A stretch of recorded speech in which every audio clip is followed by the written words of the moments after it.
बिस्मिल्लाहिर्रहमानिर्रहीम। नाज़रीन अस्सलाम वालेकुम। आप देख रहे हैं साबिर शाकिर को यूट्यूब चैनल पे। पाकिस्तान के लिए कुछ अच्छी ख़बरें हैं और अच्छी ख़बरें आ रही हैं, लेकिन इन अच्छी ख़बरों से क्या पाकिस्तान की गवर्नमेंट, वज़ीर-ए-आज़म इमरान ख़ान, उनकी टीम भरपूर तरीके से फ़ायदा उठा सकेगी या नहीं, ये एक क्वेश्चन है। इस पे बात करेंगे। अच्छी ख़बरें क्या हैं? अच्छी ख़बरें ये हैं कि जनाब पाकिस्तान इस वक्त पूरी दुनिया में जो कोरोना वायरस है बहुत ख़ौफनाक तरीके से फैला हुआ है, और इतना ख़ौफनाक तरीके से कि आप तसव्वुर नहीं कर सकते। मैं आपको एक छोटा सा एक पेश करता हूँ खाका एनालिसिस, और उसके बाद उसको कंपेयर करना पाकिस्तान के साथ, और ये अच्छी ख़बरें कैसे आईं। असल क्वेश्चन ये है कि मैं आगे जाके इसको उससे लिंक करूँगा। फिर ये कि पाकिस्तान के ख़िलाफ़ इस वक्त साजिशें क्यों बुनी जा रही हैं, इंडिया के हाथ पांव क्यों फूले हुए हैं मोदी सरकार के, और रॉ और इंडियन इंटेलिजेंस ब्यूरो क्यों एक्टिव हो गई है, क्या वजह है, और जो कुछ इंडिया ने सोचा था पाकिस्तान के लिए और जो एक जाल बुना जा रहा था पाकिस्तान के लिए, अल्लाह के फजलो करम से पाकिस्तान तो उस जाल से कब का निकल चुका, बल्कि पाकिस्तान के जितने भी वो जाल बुने हुए थे उसके बरक्स पाकिस्तान के लिए अच्छी खबरें दुनिया भर से आ रही हैं, दुनिया भर से। और सबसे बड़ा जाल तो फैटफ वाला था, उससे हम कैसे निकले ये भी आपको बताता हूँ, लेकिन एक ज़रा नक्शा मैं आपको बता देता हूँ। दुनिया भर में इस वक्त जी कोरोना के मरीज़ों की तादाद है 22,67,000, तकरीबन 23 लाख, क्योंकि ये 24 घंटे पहले का डाटा है। 2.2 मिलियन से ज़्यादा हैं इस वक्त कोरोना मरीज़, और दुनिया भर में जो अमवात हो चुकी हैं वो 1 लाख और तकरीबन 60,000 हैं जी अमवात। 1,60,000 अमवात हो चुकी हैं, और दुनिया में जो सेहतयाब मरीज़ हैं वो हैं तकरीबन 7 लाख। तो अमेरिका में कोरोना वायरस के मरीज़ हैं जनाब 7,10,000, और अमेरिका में कोरोना के बायस अमवात हैं 37,175। अब ज़रा कंपेयर करें कि दुनिया में जो थी 1,55,000 थी, 1,55,000 में से 37,000 तो सिर्फ़ अमेरिका के हैं। उसके बाद स्पेन है, स्पेन में अमवात हैं जनाब तकरीबन 21,000, ये दूसरा बड़ा मुल्क है स्पेन। इटली में है जनाब अमवात 22,000, तकरीबन 23,000 हैं इटली की, ये ज़रा सुनते जाइएगा। फ्रांस में इस वक्त अमवात हैं तकरीबन 19,000। जर्मनी में इस वक्त अमवात हैं 4,500, और बरतानिया में ये तादाद है तकरीबन 15,000। तो ये सिचुएशन है इस वक्त दुनिया भर की, और दुनिया भर के ये उन तगड़े ममालिक की। तो ये 6 मुल्क इस वक्त शदीद तरीन लपेट में हैं, और ये सारे के सारे अमेरिका, बरतानिया, जर्मनी, फ्रांस, इटली ये मुल्क हैं, स्पेन ये मुल्क हैं जो सबसे ज़्यादा, बाकी बहुत कम नंबर हैं। सऊदी अरब का मैं आपको बता दूं, सऊदी अरब में कोरोना के मरीज़ हैं जी, तादाद है 8,274, और सऊदी अरब में कोरोना की अमवात जो हैं वो 92 हैं सिर्फ। अब मैं सऊदी अरब का भी आपको एक थोड़ा सा खाका इन डिटेल पेश करता हूँ, क्योंकि लोगों की दिलचस्पी है सऊदी अरब के, ख़ास तौर पे सऊदी अरब के साथ हमारी जनाब एक दिली अटैचमेंट है उसके साथ, ये मैं आपको बताता हूँ। अब ज़रा सऊदी अरब का सुन लें जी। सऊदी अरब में इस वक्त, क्योंकि उसकी वजह बता दूं, क्योंकि सऊदी अरब में कहा जा रहा है ना कि इस वक्त क्यों नमाज तरावी पे भी उस तरह से नमाज तरावी अदा नहीं होंगी बाजमात, आम लोगों को जाने की इजाज़त नहीं होगी, वरना तो लाखों लोग होते हैं मस्जिद नबवी में भी, बैतुल्ला में भी और आम मसाजिद में भी। लेकिन उसकी रीज़न है मक्का मुकरमा। इस वक्त सऊदी अरब में 1132 हैं, 1132 नए केसेस आए हैं, ठीक है, और टोटल केसेस जो हैं वो 8,274 हैं। अब ज़रा इनका देखें कि मक्का मुकरमा में 315 हैं, और जद्दा में 236 हैं, आपको पता है जद्दा और मक्का में कितना फ़ासला है। मक्का 315, जद्दा 236 और रियाज़ जो दारुल खिलाफ़ है 225 और फिर मदीना मुनव्वरा में 186। ये सबसे ज़्यादा इन शहरों में है। मक्का मुकरमा, मदीना मुनव्वरा, जद्दा एंड रियाज़, ये है सबसे ज़्यादा नंबर। और उसके बाद जो है वो दमाम है 88, बाकी सब तकरीबन single digit, mostly single digit हैं बाकी जो हैं। और वफ़ात मैंने बता चुका हूँ 92। तो अब मैं ज़रा आपको बताता हूँ कि पाकिस्तान के लिए ये ख़बर कैसे अच्छी है। पाकिस्तान के लिए आज वज़ीर-ए-आज़म इमरान ख़ान ने बताया कि पाकिस्तान में हमें ख़दशा था। पहले तो ये ख़दशा था कि अमवात बहुत ज़्यादा होंगी, तकरीबन 200 के प्लस हो चुकी होंगी, लेकिन अल्लाह ताला ने उसको भी कम से कम रखा। और जो जब ये तवक्को की जा रही थी 200 की, तो उस वक्त हमारी 100 से भी नीचे अमवात थी। और इस वक्त जो असेसमेंट की गई थी वो थी कि पाकिस्तान में 50,000 के करीब होंगे केसेस पॉजिटिव कोरोना के। लेकिन अल्लाह ताला का शुक्र है कि वो जो उसमें भी ख़ास करम हुआ और वो भी नंबर जो हैं वो इस वक्त जो क्या कहना चाहिए एक्टिव केसेस हैं जो ज़ेर इलाज हैं वो 5,000 प्लस हैं जी।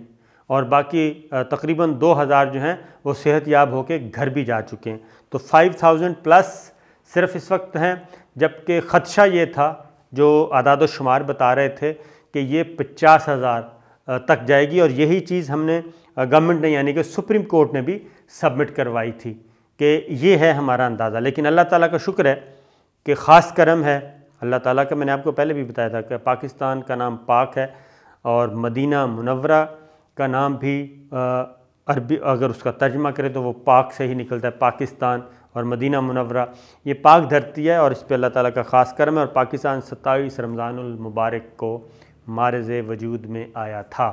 और 27 रमज़ानुल मुबारक क्या कहना चाहिए कि लैलतुल क़द्र के हवाले से मोस्ट जो क्या कहना चाहिए ज़्यादा इम्कान होता है वो 27 रमज़ानुल मुबारक का लैलतुल क़द्र का होता है, जब कुरान मजीद कहते हैं कि और फरिश्ते आते हैं ज़मीन पे।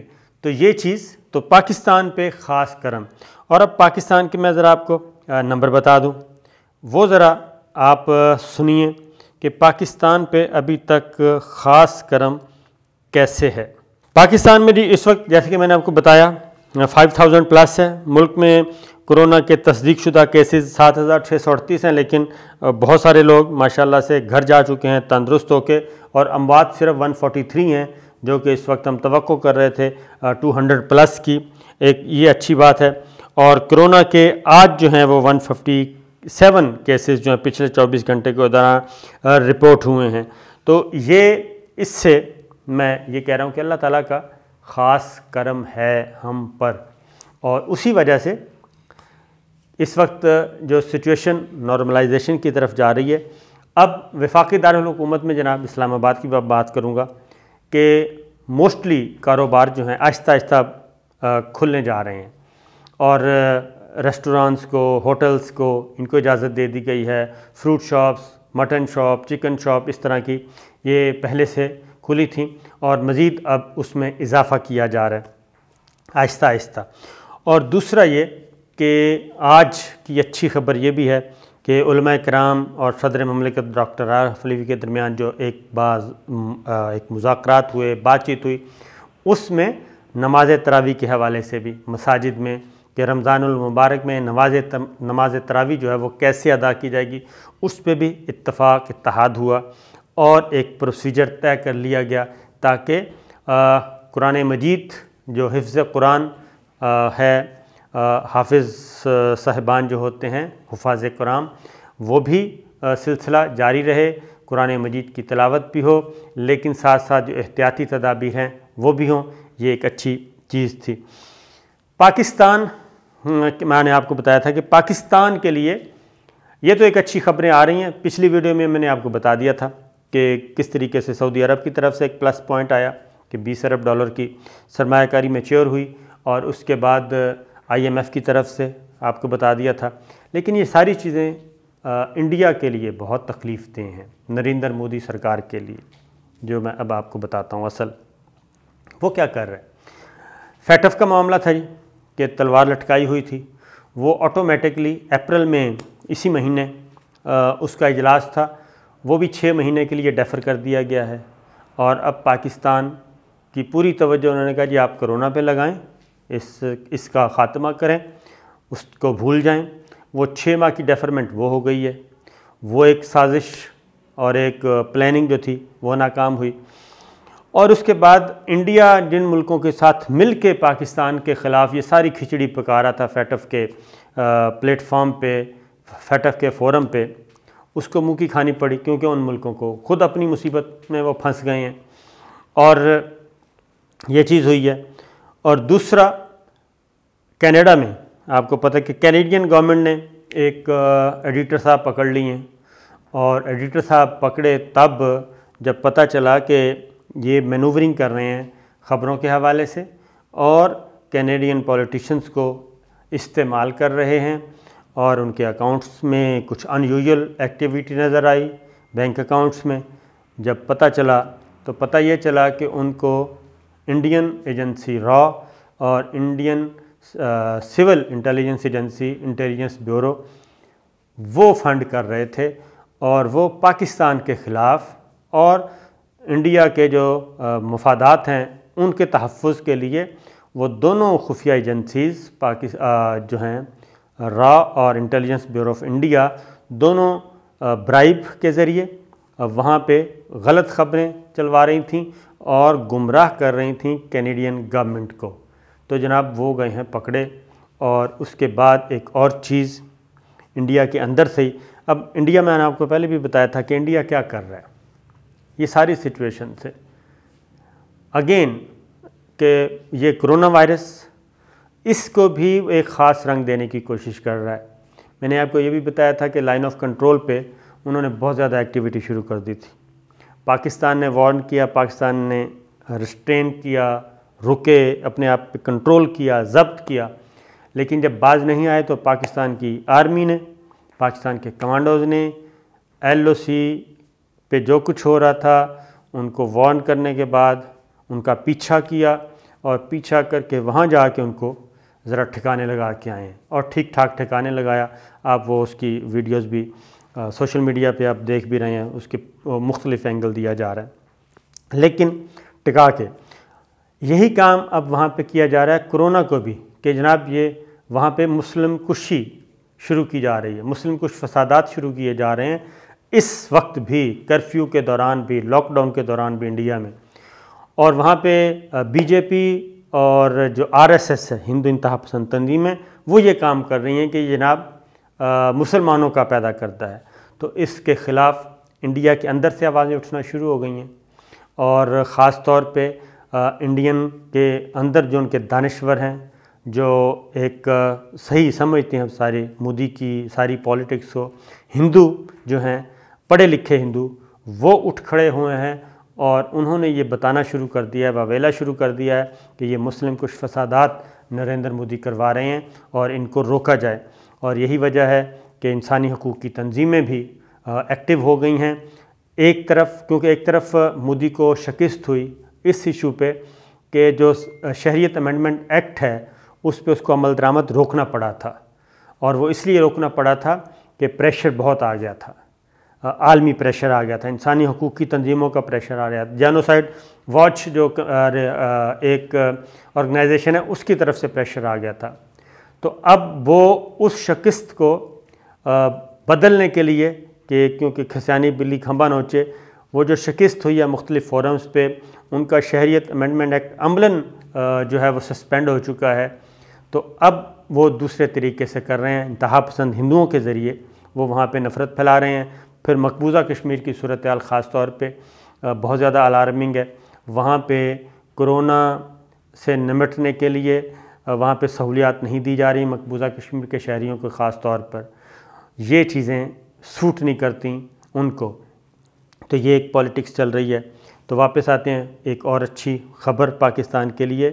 पाकिस्तान में सूरत हाल चूँकि नॉर्मलाइजेशन की तरफ है, ख़तरात कम हैं, अब ख़दशा ज़ाहिर किया जा रहा है कि ये 15 मई के बाद खुदा ना खास्ता कोई वेव आ सकती है अगर हमने अपने आप को काबू में ना रखा तो सूरत हाल पॉजिटिव ये हुआ कि ये सारी जो आज प्राइम मिनिस्टर ने भी बात की कि आदाद शुमार ये हैं।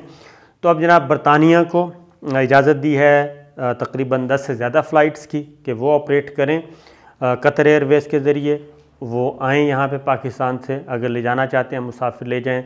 10 फ़्लाइट्स की श्रीलंका को इजाज़त दी गई है, आई थिंक साउथ अफ्रीका को भी इजाज़त दी गई है, 3-4 मुल्कों को इजाज़त दी गई है कि वह अपनी फ़्लाइट्स जो हैं वो यहाँ से आके ले जा सकते हैं अपने पैसेंजर। और ये एक नॉर्मल सिचुएशन आहिस्ता आहिस्ता हो रही है। और 30 अप्रैल के बाद पाकिस्तान भी अपनी नई सिविल एविएशन पॉलिसी जारी करेगा और इसके बाद इम्कान ये है, इस बात का इम्कान है कि पाकिस्तान भी आहिस्ता आहिस्ता जो अपने एयरपोर्ट्स हैं और अपनी फ़िज़ाई हदूद है वो खोल देगा। तो जनाब ये थी वो अच्छी ख़बरें जो पाकिस्तान के लिए आ रही हैं। आप भी दुआ करें। मैं सिर्फ यही कहूँगा कि जितना ज़्यादा हम मुहतात रहेंगे, जितना ज़्यादा एहतियात रहेंगे, सेल्फ़ केयर कर लें, हमें उतना ही ज़्यादा फ़ायदा होगा। एक और बात जाते जाते, रमज़ानुल मुबारक आ रहा है, अपने राइट लेफ़्ट देखें, हमसायों को देखें, अज़ीज़ व अकारब को देखें, बहन भाइयों को देखें जो फाइनेंशियली कमज़ोर हैं, जिनके कारोबार बंद हो चुके हैं, उनको खामोशी से जाके उनको हेल्प आउट करें, जितना भी आपकी सकत है ज़रूर करें। और उनको रमज़ान से पहले उनके रोज़े रखने की, सहरी अफ्तारी की फ़िक्र से उनको आज़ाद करें। ऐसे बहुत से सफ़ेद पोश हैं जो कुछ कह भी नहीं सकते और अपने घरों में बैठे बहुत तंगदस्ती में उन पे आ चुके हैं। तो इसलिए जनाब ये रिक्वेस्ट है, उनको हेल्प आउट करें, अल्लाह ताला आपकी मदद करेगा।